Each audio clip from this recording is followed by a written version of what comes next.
Another blood red sunset and yet another moon phase, and still another 100 miles to my next resting place. Driving down the road, eyes on the horizon. Within my car, I'm all alone, but feeling good and feeling strong, knowing that this path I'm on brings me to myself. I'm driving. Hey now all, I'm Joey C. Welcome back to another episode of Spirit Sherpa. This is the show that helps and encourages you on your journey to unlock your magic mojo. With me as always is the Spirit Doctor, Kelle Sparta. Hey Kelly. Hey Joey. You are dancing.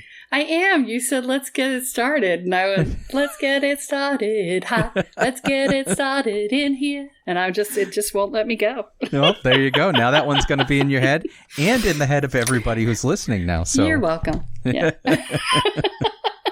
Brainworm installed. Yeah, exactly. Spirit Sherpa isn't just about learning spiritual things. It's about issuing earworm, brainworm, song stickers. Whatever it is. Whatever it is. There you go. So what's going on with you? What's happening before we get started on our episode today? No, I'm getting my outdoor space finished up. Nice. We've got our sofa in for the outdoors, for the porch, and we're starting to build it and put it together, and got the hammock up, sort of. My husband decided to only half fill the hole with cement, and so when he laid down, it went. So we're gonna go back this weekend, dig out the rest of the hole and fill it with cement. Yeah, it'll be fine. It doesn't hurt to do it twice, right? That's good. It's fine. It's all good. Fine. It's fine. So, it's good. Fine. Yeah. So I'm not the one digging it, so I don't care. Let's be clear. Okay. Not my problem. So, yeah. So, and we got the gazebo set up. Oh, nice. And we got table under there and chairs. So we're all set for entertaining the minute we can. Yeah, you're ready. It's ready. Coming. Have the outdoor kitchen. We got the outdoor dining. We've got the outdoor living. We've got the chilling cool and the fire pit and the raised bed gardens. We're good. My goodness. That sounds lovely. Lovely. You should share some pictures of your new outdoor space in the Spirit Sherpa by Kelle Sparta Facebook group so people can see what's going on out there. As soon as it's done. If they want to preview, they can check out my TikTok. But there you go. My TikTok is not very interesting, just for the record. Okay. But I did give a little tour of the yard. So all right. Perfect. Including the scary haunted house next door. So well, we are here today, not necessarily to talk about your outside yard. No. But to get back into the chakra series. Yeah. So we're talking chakra 5. We are. And I'm dressed in blue and you're dressed in blue. We are perfectly attired for the chakra serise. Okay. Well, chakra number 5. Why is that? Well, because chakra number 5 is blue. Okay. So I don't think we've talked about that before. Did we talk about the colors? I don't believe we did. I don't think we did. So each of the chakras has a color that's associated with it. Okay. So the root chakra, which is the first chakra, is red, and then sacral is yellow, and then orange, and then the third chakra is yellow. Oh my God, I can't talk today. Okay, so red, orange, yellow. Yes. 1, 2, 3. 4 is green. 5 is blue. 6 is indigo, which is the third eye. And then 7 is violet or white, depending on which version of stuff you read. Now, if you're playing the at-home version of this game, yes, that was Roy G. Biv or the colors of the rainbow, as some people, the spectrum colors there. So, if I knew how to sing the colors of the wind, we'd be doing that right now too. Yeah, that too. It's a song day. Oh man, I have got a soundtrack for you. So coming up from red to violet, coming through the spectrum there. Okay. Yes. Yeah. So we are on the blue Chakra 5, which is self-expression. Okay. So it is the chakra in which you identify the things that are impacting your ability to fully express yourself in the world in your authentic truth. Okay. Okay. And so, different people have different blocks in this area, but there are some common ones that I come across. And so, and this chakra sits in the area of your throat, correct? Yes. Okay. Yeah. It's very definitely right around the vocal box, right? Okay. Voice box. Because go figure, that's how we express ourselves. Yeah. So, and so the fifth chakra is about bringing yourself forward into the world. So it is actually, interestingly, related to the third chakra pretty significantly, because when we don't feel, and the third chakra is our power center, we'll get to that a little bit later, but when we don't feel empowered, when we don't feel good enough, when we don't feel like, anybody cares about us or that we're important to anyone, then we have a much harder time expressing ourselves. Okay. Okay. So, if you've got any sort of social anxiety, you understand this, right? You're like, I'm going to be rejected. I'm going to go stand in the corner and pretend I'm not here. Right. That's a fifth chakra response to a third chakra block. Oh, okay. Okay. So when we look at the fifth chakra, we have to take into account that the third chakra is really impacting it. Mm-hmm. And so within the fifth chakra, there are variations on a theme, really. Okay. When it's wide open, you are fully visible to the world around you. You are fully able to express yourself without fear of retribution, rejection, whatever. Mm-hmm. And you are standing fully in your adult self. Okay. So, and I say that because it's third chakra related, right? So okay. the inner child actually lives in the third chakra. But if you're fully in your authentic self-expression, then you've also cleared the third chakra to do that. So that's why I can say that. Okay. So we'll talk more about the third chakra. We may have to make it a little longer episode for the third chakra because it is complex. But we're going to stick with the fifth chakra for now. I'm going to talk to you about some of the most common blocks that we find in the fifth chakra, because these come up a lot, especially with people who are in the spiritual world, who are coming out of less than wonderful childhood environments and so on. Okay. So the first one I want to address is people-pleasing communication. And by this, I mean, you don't tell the truth. You tell people what they want to hear, or, what you think will be least offensive to them. You cater your responses specifically to them. You become a mirror to others.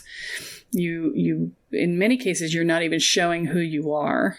You're being a reflection of the person who's in front of you. Mm-hmm. And I know I personally took great pride in my ability to do that when I was doing it, because I was like, oh, it's the ultimate honoring of the other person. Well, it's the ultimate dishonoring of yourself. And that's the other side to that. And so that's what I was doing at the time. And so the people-pleasing communication is a huge issue for a lot of people, because they're conflict avoidant. That's typically where it comes from, is conflict avoidance and fear of rejection. Okay. Yep. So when you're doing this, the irony is you're doing it to try and make people like you, but you're obscuring who you are so much that it's impossible for them to like you, because they're not actually seeing you. Yeah. They don't even know you, so how can they like you? They know the person you're showing. Exactly. And so that's the ultimate irony, and the saddest part about being stuck in that pattern is that you end up feeling completely unseen all the time. And so, I'll talk a little bit more about that in a minute, but I want to address the other piece of this that is similar in nature to it, which is dependence and asking for permission. And that's the other one that I want to talk about, which is when we are dependent upon others. And when I say dependent, I don't mean interdependent. I mean, we are giving up responsibility for our lives in some way or in all ways to someone else. Okay. That's what dependence is. And asking for permission is, getting somebody else to tell you whether or not it's okay for you to do some things.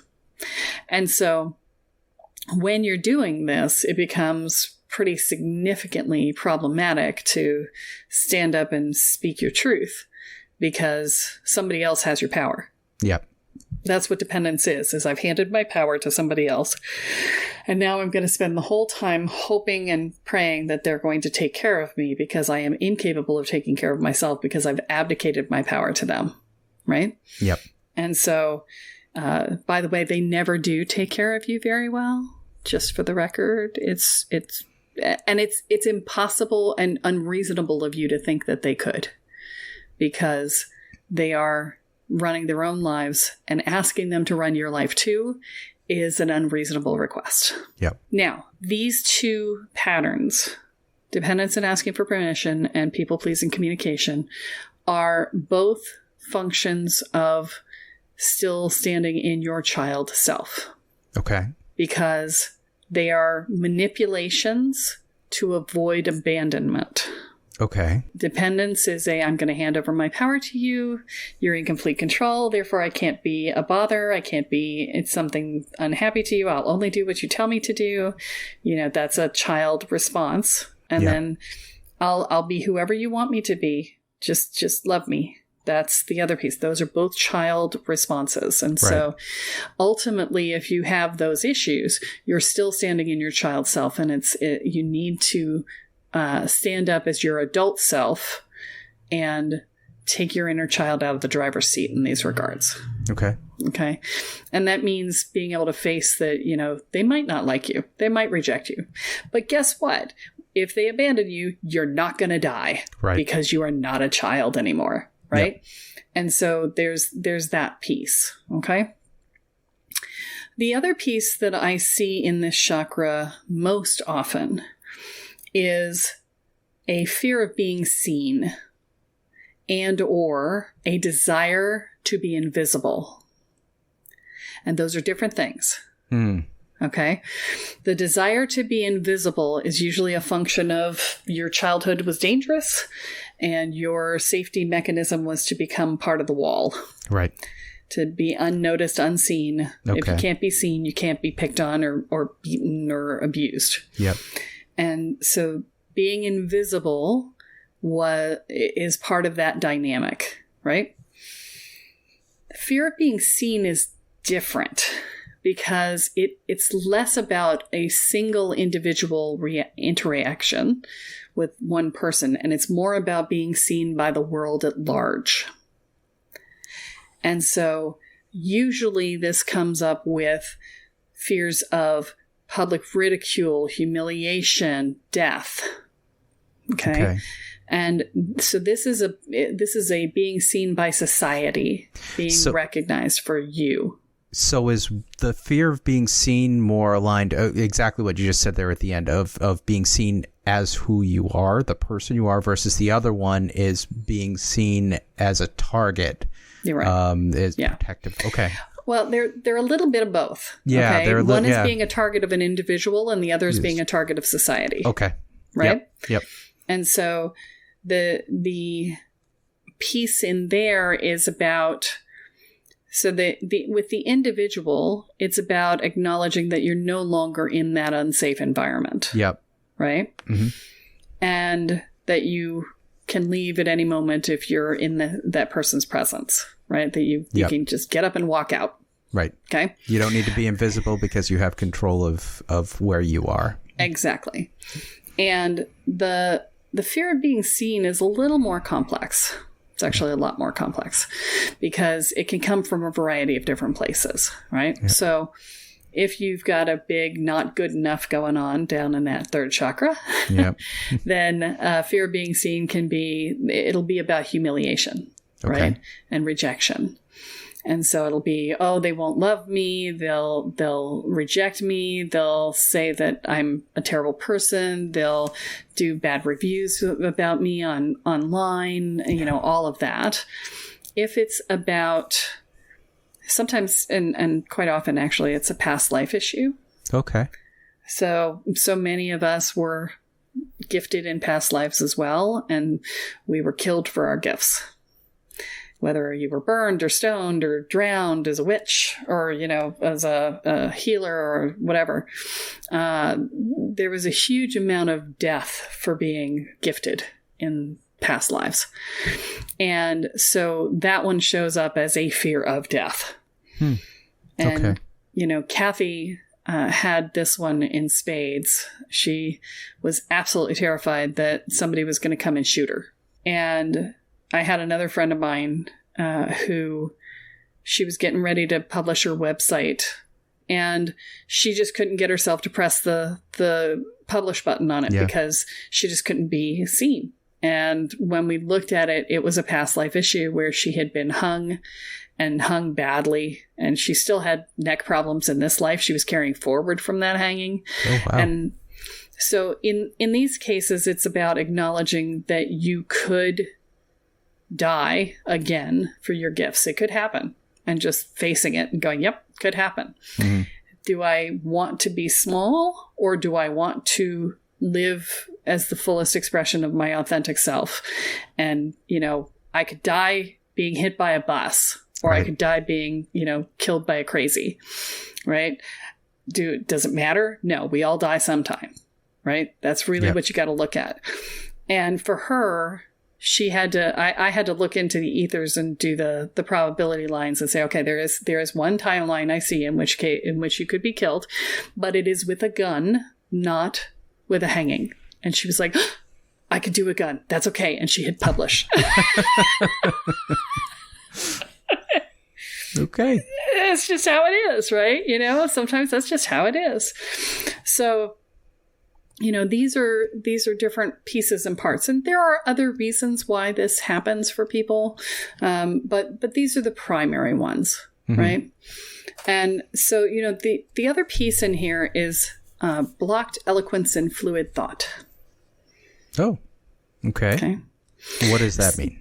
Well, what that means is when you, and this is usually, again, a third chakra connection, right? Lots of connections here. Yeah. And so when you are not, when you're up in your head about what you're going to say, it is very hard to be eloquent and to have fluid communication that just flows out of you, because you're thinking about it too hard and too much, and you're grasping it, and you're trying to control it, and you're trying to adjust it. And is this the right thing to say? And when should I say it? You're so in your head that you can't actually get words out of your mouth. Yeah. Right. And so when you have third chakra issues around not being good enough, and, will people like me? Are they going to reject me? I'm afraid. Then you are going to block your eloquence and your fluid thought. And that is going to block your natural charisma. Okay. So this, again, is a fifth chakra issue. Third chakra issue manifesting as a fifth chakra problem. Okay. So these are pieces and parts. You're going to find that the chakras are wholly interconnected. But the third chakra is probably the most relevant chakra for most of my people, because it impacts so many of the other chakras. Third and fourth are massively intertwined in general, but for most of my people, the third one is the one that impacts the most. And so the fifth chakra issues are often functions of third chakra stuff. Okay. So that's the fifth chakra. What we're seeing here as we continue down is that we're starting to see how they are not only connected to one another, as you've mentioned here already, but how block in one, or an issue in one chakra, really starts to affect the flow of the energy within your body in general. Absolutely. Yeah. Is there something that people can do to sort of identify where these blocks are? You've talked about being able to do this and help people find these in the past. What should people be doing, and what can you do to help them with this? Yeah. So the first thing I want to say is that everybody has a lot of blocks. Okay. I just want to say that. The blocks are representative of where you are in your personal evolution process in this moment. Yep. And so what will happen is that each level that you evolve to will have its own challenges. And so it's like clearing the level of a game and having the new game level come up with all the new tasks that you have to complete. It's exactly the same in your energy field. So you may clear all of the blocks on this particular level, and then a whole new set come up because you've leveled up. Yep. And now you've got your next layer of work to do. Okay. Remember, your spiritual work is actually a spiral, and you're just spiraling in further and further into yourself. And so your blocks usually represent specific issues in your life, and those issues are like spokes on the spiral of your evolution. Okay. And so each level will have something associated with that spoke, right? And so, this is the biggest thing I see. So what you were alluding to is energy scans, right? Mm-hmm. We do energy scans. And what the energy scan is that we look at your energy field. We look at your aura, and then each of the chakras individually, and we tell you what the blocks are that you have in each of those chakras, how those blocks are likely playing out in your life. And if there's a quick fix, we give it to you in the moment. If not, we talk to you about it at the end, about how to structure something that will help in the big picture. And so I get people come in for the energy scans, and they'll come in and be like horrified every time there's a new one. It's like, but there's so many blocks. Yeah, but typically the blocks are only related to like 2 or 3 issues. Okay. And so, don't panic at the number of blocks. Everybody has a bunch of blocks, like 12 to 15 blocks. On average. Yeah. If you're close to clearing a level, then you might have 6 to 8. Yeah. But the moment that level's cleared, you'll be back up and running with a bunch of blocks again. Okay. So the key is to remember that this isn't about, and we've talked about this before, it's not about getting to the goal. Right. It's not about getting to the clear. It's about addressing what's true for you in the moment and getting happier each time. Right? It's an iterative process. And so what happens is that people come in, they do their first energy scan, and then they probably will come back and do another one depending on how fast they're moving in their growth process, they'll do it in 6 months or a year. Okay. I don't let people do it faster than that because almost nobody's moving fast enough for it to change in that time. Right? So some people think of it as a report card. Mm-hmm. I don't really like to think of it that way. It's back on that completion track again. It's back on that completion track thing. But some people say, I want my report card. And I'm like, okay, I'll fight that battle later.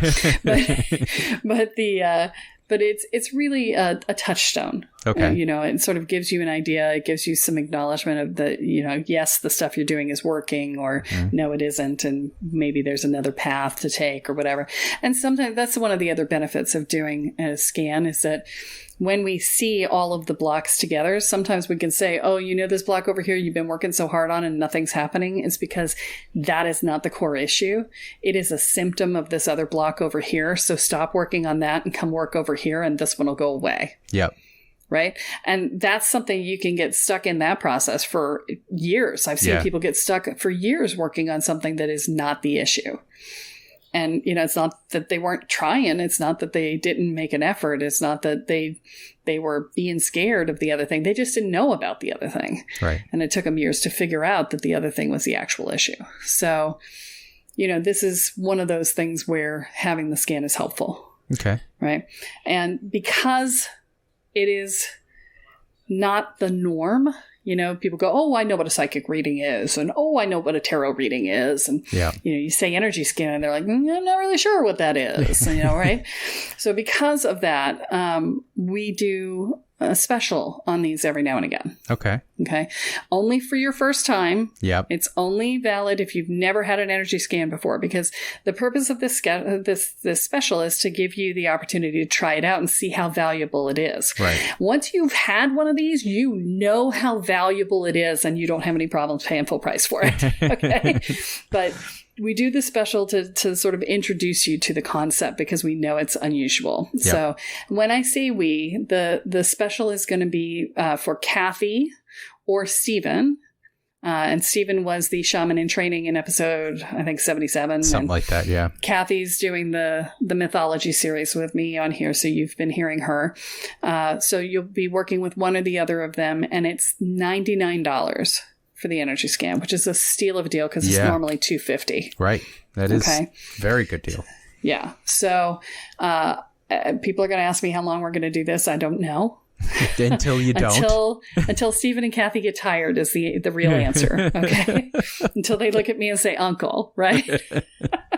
So typically that's anywhere from 2 to 4 weeks. Okay. I don't know. So get in now. So basically, get in now. And we'll put the link in the show notes to get you the special price on that. Because it's a different link than the regular link on your website? It is a different link than the regular link. Yeah, we're not going to change the links on the website because then I have to change them back, and I'm lazy. So, okay. Let's be honest. It's more work. So we'll give you special links, and just click through and you'll be able to schedule. With Kathy, you'll have to pay in advance, and then she'll send you a way to schedule. With Stephen, you can schedule and pay at the same time. It's just up to you as to how you want to do it. They've just got their system set up a little differently. So, but yeah, that's the energy scan special. And it's great. There are people, it's so funny. People come back to me and they say, I just listened to my energy scan for like the 8th or 10th time. And I heard something I've never heard before. I swear it wasn't there the first few times I listened. And I'm like, yeah, that's what your brain does when you're not ready to hear it, is that it just distracts you when it's playing, or you hear it and then you immediately forget it, right? Yeah. That's your brain's defense against evolution. It's like, that's your ego going, no, we're not ready for that. They're super in-depth. And just to give you an idea, unlike with a tarot reading or something like that, typically what happens is you get on the call, the person says, hey, is this still a good time? Yes. Okay, great. Do I have permission to enter your energy field? Here's how this is going to work. Do you have any questions? No? Great. Let's get started. And then they talk for 45 minutes to an hour straight. And they might go, you still there? Right? Just to make sure you haven't dropped off the phone. But if you never say anything, they'll just keep talking. Yeah. Okay. Because they're reading your field. And we do it over the phone instead of over Zoom. And we do it that way for a reason. It's because we don't want you to think that we're reading your micro expressions or your body language. Right. And it's entirely over the phone, specifically so we're tapping into your energy. Mm-hmm. Okay. And it is recorded. Yep. So you will have a recording to listen to later. So when I say it's over the phone, we do it on Zoom, but we don't put video on. Video, yeah. Okay. Because of that. And so you'll get an audio recording of it. Then we use Zoom because it's easy to record. So there you go. So that's what to expect. All right. So we have now officially, from a chakra perspective, moved effectively out of the head area. Yes, thank God.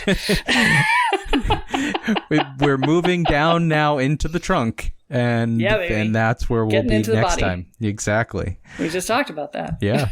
Yep. Exactly. Okay. Perfect. Well, this is great. Any Kelleisms before we wrap up here?